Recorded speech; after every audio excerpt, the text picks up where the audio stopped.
Thanks a lot for stopping by. Glad to have this man on. His name is Jonas. He's a contributor with Young Voices, also the editor-in-chief. But I think more importantly, not that the other one isn't important, Jonas, but the founder of the Columbia Sundial. How are you? Good to see you. Good to see you too, Joe. The Sundial is a newspaper, right? Or is it an online thing? It's a magazine at Columbia run by students. Yeah. Is it an online magazine as well, or does it actually go out and you can read it and open it? Yeah, so if you're in the Columbia community, you can find a copy around campus, but it's also online, yeah. Let's talk about what just happened, because I don't get it. You guys are supposed to be the brightest, the smartest. Obviously, you're bright and smart and have incredible hair. But you guys are supposed to be the smartest. You're going to go and get the elite jobs after you leave this great private university. And for some reason, more than 50% of those who caused this upheaval were from off the community, and the other 50% who were students there just followed the leader. What is that? I see you guys at such a prestigious place as the young leaders in America. What happened? Exactly, you're right. We do think of these universities like Columbia as the place where future leaders, future citizens, future voters are going to get their education, learning how to function in a democracy. And that's exactly what we didn't see over the last month. What we saw were hundreds of students supporting an illegal encampment, an illegal occupation, and then protesting when the university took action to, prevent lawlessness and to restore order to the university. So it's just a complete moral rot that we're seeing at our universities, and it's really concerning for the future of the country. I'm not going to, well, I guess I am going to ask specifically, what does it cost to go there for a year? So the sticker price is about, I think it's over $80,000 now. That's without aid. So $80,000, which is way more than most Americans make. The average American makes way less than that per year just going to work. Going to cost $80,000 to go to a school and act the fool. Because I saw some of these, the representative for the protesters wanted to bargain, wanted to make a deal. They wanted humanitarian aid, which was water and food. And how dare you not give us humanitarian aid? Am I wrong? This is New York City. You walk out in the sidewalk and get a hot dog or some gyro meat on a salad if you want any day of the week. They could have just left and gotten food, right? Yeah, that's true. And what I think is really intriguing is what we've seen in terms of the rhetoric of the encampment and the occupation, which is that they've sort of normalized this kind of behavior and this kind of protesting. For example, one thing that happened back when the encampment was in its early days was when Columbia basically said, if you put up tents, we're going to, make you take them down and we may call the police again. Right. And so they put out a post saying, breaking news, Columbia is stopping us from putting up tents despite the rain and the cold. And you just think to yourself, like, these students have apartments, they have dorms, they're willingly choosing to do this. And so they're a lot of them are now using the rhetoric of playing the victim. They're justifying this under the guise of the First Amendment and free speech, which it's not protected speech. Right. And in doing so, they're getting the sympathy of a lot of students and a lot of people who are sympathetic to the Palestinian movement. At Jonas YDU over on X. It's Jonas Du. He's from Columbia University. He's got the Sundial magazine. Go and check that out, sundial-cu.org right now. Can you tell me why these young, and again, I'm going to say it again, I'm going to sound stupid saying it, very intelligent people would ever fall prey to these outside agitators? The numbers that I gave, the last I checked, were right. 50% of those who were there were not even affiliated with the university. In fact, I think the leader who was arrested is 48 years old. So why is it that those who go to the same school as you, and you're a smart dude, why is it that they fall prey so easily? Well, what I'll say is that, yes, you're correct that a large percentage of those that were actually arrested were not affiliated with the university. But if you look at in terms of the overall support of these illegal protests, you find that probably at least a majority of Columbia students are supporting what's going on. They're sympathetic to the movement. So it's not necessarily that they're being, taken hostage ideologically by these outside organizations. It's more so that they're already aligned ideologically. And so they're just doing the same thing. And so I think this all goes back to this sort of toxic ideology that I think we have seen taken over elite education and taken over Gen Z, which is my generation. And that is, this intersectional, like, Marxist ideology that sort of sees everything as a power structure. And Israel is the ultimate villain in their minds because it's all of them, right? It's white supremacist, it's capitalist, it's colonialist. And as they say, Gaza is the what they call the vanguard for their collective liberation. And so everybody finds some sort of attachment to the Palestinian cause. They find it as a feminist issue. It's an LGBTQ issue, even though these things aren't, actually coherent with the reality on the ground there. And so people latch on and they find something to support in relation to themselves. And as a result, you have a majority of students at what we think of as a prestigious university supporting what's going on. It is Jonas Du. He's coming to us from Columbia University. He is the founder of the Columbia Sundial. Go and check that magazine out. What blows my mind is that, Jonas, we're supposed to only remember 75 years ago. So if you go back 80 years, the Jews are being killed and incinerated. There are 6 million dead. There are, in fact, today fewer Jews on Earth than there were before the Second World War. So they still they haven't made their numbers back after being killed just because of their ancestry. Why is it that we have to stop at 75 years and pretend the Jews stole Palestine that didn't exist when it was actually given to them from the League of Nations and Great Britain had control of it? Before that, the Ottoman Empire had control of it. There never was a Palestine. Why is it that they stop at 75? If we go back 80, 6 million Jews were killed. Why are you on the Palestinian side? Have you ever had a conversation with somebody on campus who's on the opposing side or who's all for this agitation? Have they told you why 80 years is too far, but 75 isn't? Well, I think you raise a good question. Did I have a conversation with these people? And the answer is I haven't been able to have a conversation about these topics because they refuse to talk to the press. They refuse to, engage in good faith discussion. It's very hard to find people who will. If you go in there and they think that you're a member of the media, and usually it's good practice for us to identify ourselves as writers. They direct you to their media liaisons. It's a whole system they have set up. Why is there a media liaison? If these are, wait a second. If these are grassroots, just popped out of nowhere protests because they want to stop the so-called genocide, why do they have a liaison? Well, I think what we've uncovered is that this is a highly organized scheme across multiple universities. They share similar blueprints in terms of the encampments, in terms of the protest, in terms of the rhetoric they use. The Washington Free Beacon has done great reporting on this, seeing that across the Ivy Leagues, these encampments, they're run by similar, or they have connections to similar organizations. And that's why we see this media liaison nonsense come up over and over again. It's really counterintuitive if you think about it. This is a protest movement. They want to get attention, yet they're scared to let their members speak out. And I think part of the reason is that they are afraid of a viral moment, of someone saying something anti-Semitic, someone saying something inaccurate. But I do think that it speaks to, they have an image problem. And that's why they're trying to prevent the press from looking at it. Why are they all covering their faces? I mean, if they're so proud and they're so steeped in their beliefs, just show your face. Say who you are. Say your name on camera. They're all out there just to be a number, and I guess it's being financed in some way by Soros and others. But why not show your face? And again, you're not able to ask anybody, I guess. Have you tried to say, hey, why are you covering your face? It's not COVID. What is it?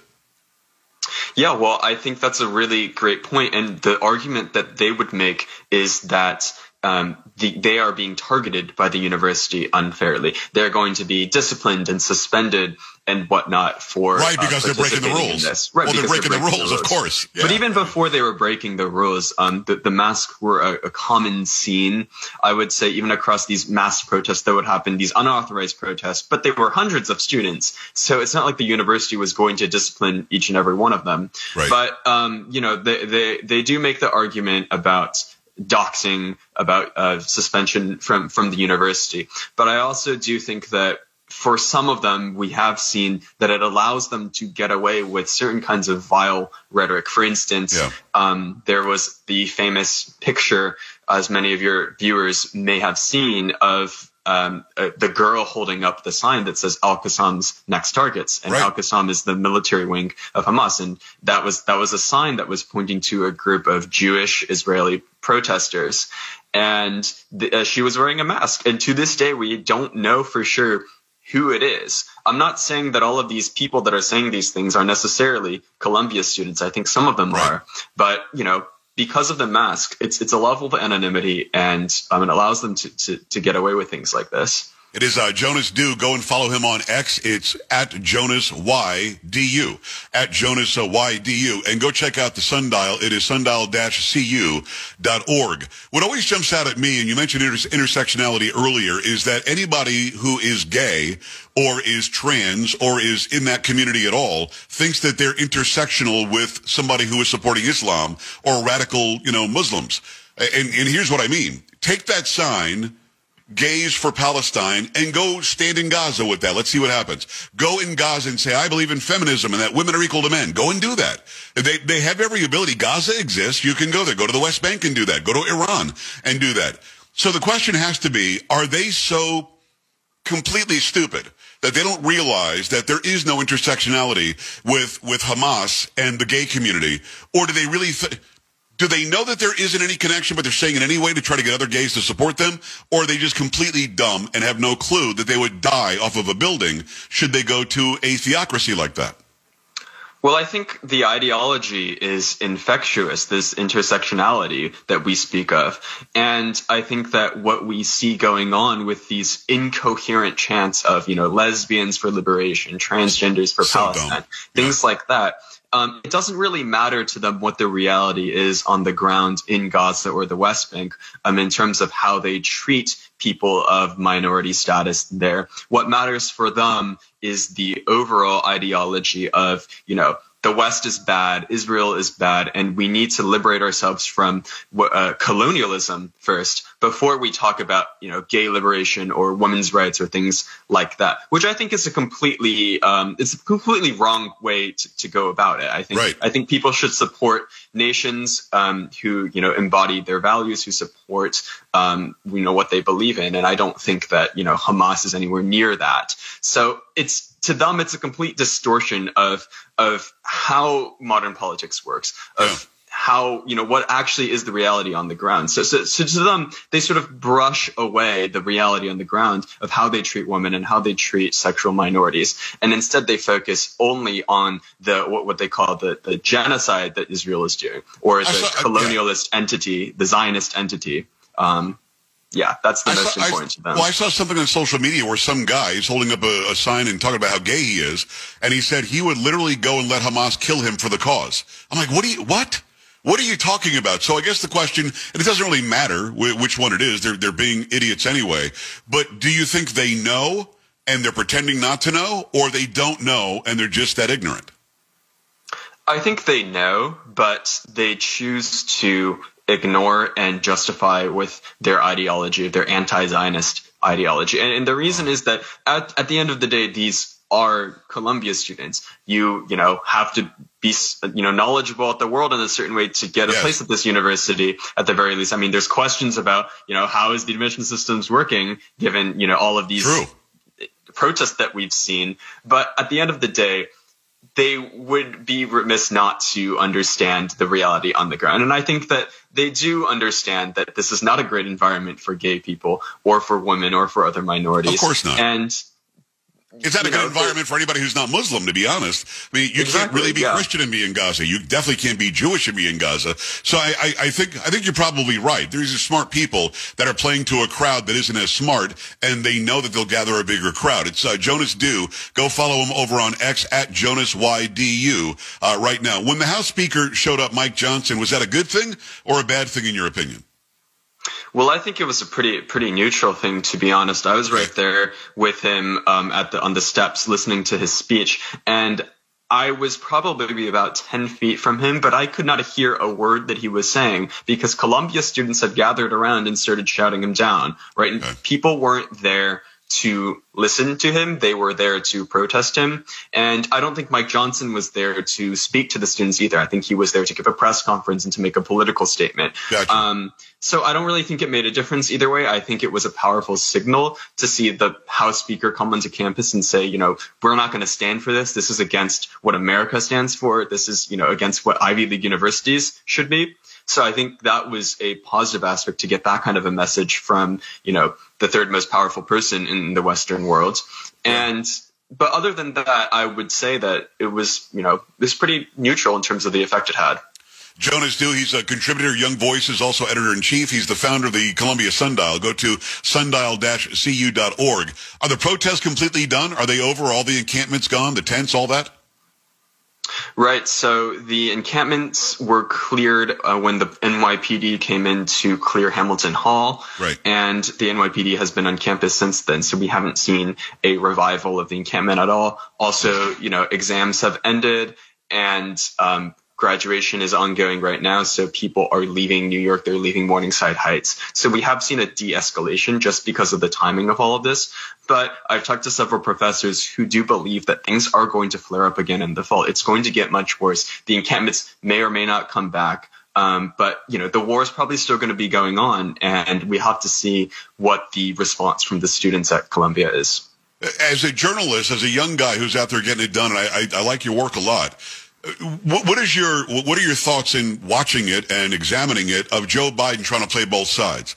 And is there any reaction on campus like he says, hey, we support our friends in Israel, then he's holding back arms if Israel dares go into Rafah, and then he says, yeah, but you got to think about the Palestinians too. Are young people like you, I know you are, but are young people like you hip to the fact that he's trying to play both sides? I think he's failing at doing that, but he's trying to play both sides? Well, you know what they call him? They call him Genocide Joe at the protest. Right. And I think that to the protesters, they don't believe that this is that Joe Biden is someone that's playing both sides. They see him as solely pro-Israel. They see him as part of the establishment, the American, Western establishment that, supports white supremacist colonialism, all the buzzwords that they like to use. But I think to a lot of us that are in the more moderate camp, we do see him as playing both sides, especially with the recent deal where he said he wasn't going to sell more arms to Israel if they didn't, scale back their invasion of Rafah. Right. And so I think we're really seeing the impact of Gen Z. And to Gen Z, especially Gen Z at these super liberal institutions like Columbia, they really do not like Israel, and they're very, very pro-Palestinian. And I think that Biden has become aware of that, and he's concerned for his election prospects. As you know, he was outvoted in some cases by uncommitted in certain Democratic Party primaries in the past few months. So that's a real concern for him. It's Jonas Du. Go and follow him at Jonas Y. Du. That's D-U over on X or sundial-cu.org. Jonas, thanks a million. Let's do it again. I appreciate the time today. Thank you for having me. All right, brother. We're back after this. Stay right here.